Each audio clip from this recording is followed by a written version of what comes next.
إن الحمد لله نحمده ونستعينه ونستغفره ونعوذ بالله من شرور أنفسنا ومن سيئات أعمالنا من يهده الله فلا مضل له ومن يضلل فلا هادي له وأشهد أن لا إله إلا الله وحده لا شريك له وأشهد أن محمدا عبده ورسوله صلوات الله وسلامه عليه وعلى آله وأصحابه أجمعين.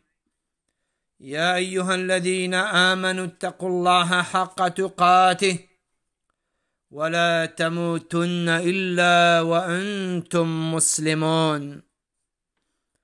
يا أيها الناس اتقوا ربكم الذي خلقكم من نفس واحدة وخلق منها زوجها وبث منهما رجالا كثيرا ونساء واتقوا الله الذي تساءلون به والأرحام إن الله كان عليكم رقيبا.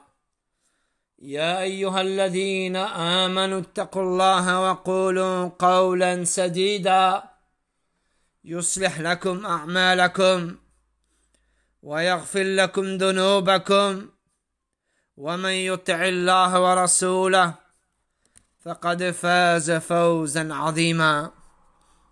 أما بعد فإن خير الكلام كلام الله وخير الهدى هدى محمد صلى الله عليه وعلى آله وسلم وشر الأمور محدثاتها وكل محدثة بدعة وكل بدعة ضلالة وكل ضلالة في النار.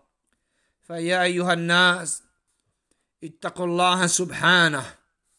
Ô vous les gens, craignez Allah subhanahu wa ta'ala. Le chapitre qui suit, préservez-vous des femmes. L'imam al-Bukhari rahimahullah ta'ala a dit, Oussama ibn Zayd rapporte du prophète alayhi salatu wassalam qu'il a dit, après ma mort, aucune tentation ne sera plus néfaste pour les hommes que les femmes. Ce hadith est également rapporté par Muslim. At-Tirmidhi rahimahullah, qu'Allah lui fasse miséricorde, qui a dit, c'est un hadith qui est Hassan. Bon. Et comme il a été expliqué, les hommes sont naturellement attirés par les femmes. Ils peuvent succomber au péché à cause d'elles, s'entretuer et se détester pour elles. Et le moindre mal serait qu'elles leur fassent aimer ce bas monde. Or, quel mal est plus grave que cela? Et le prophète alayhi salatu wassalam dit, après ma mort, le caractère néfaste des femmes est apparu après lui.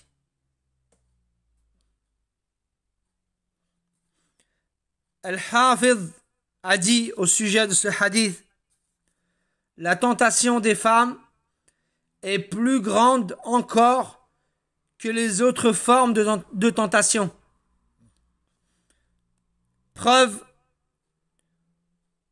en est qu'Allah Jalla wa Ala a dit, le sens du verset, on a enjolivé aux gens l'amour des choses qu'ils désirent, les femmes.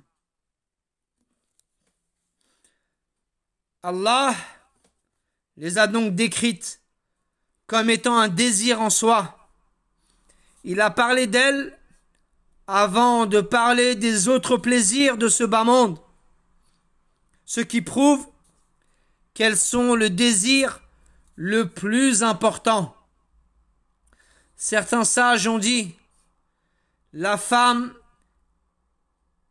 est un ensemble de problèmes. Mais le plus grave problème est que l'on ne peut s'en passer.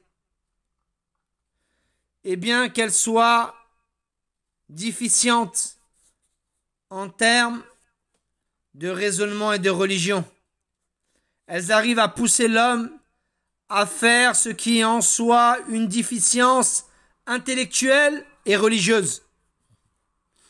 Ainsi, elle le distrait d'étudier sa religion et le pousse à s'épuiser dans la recherche des biens de ce bas monde.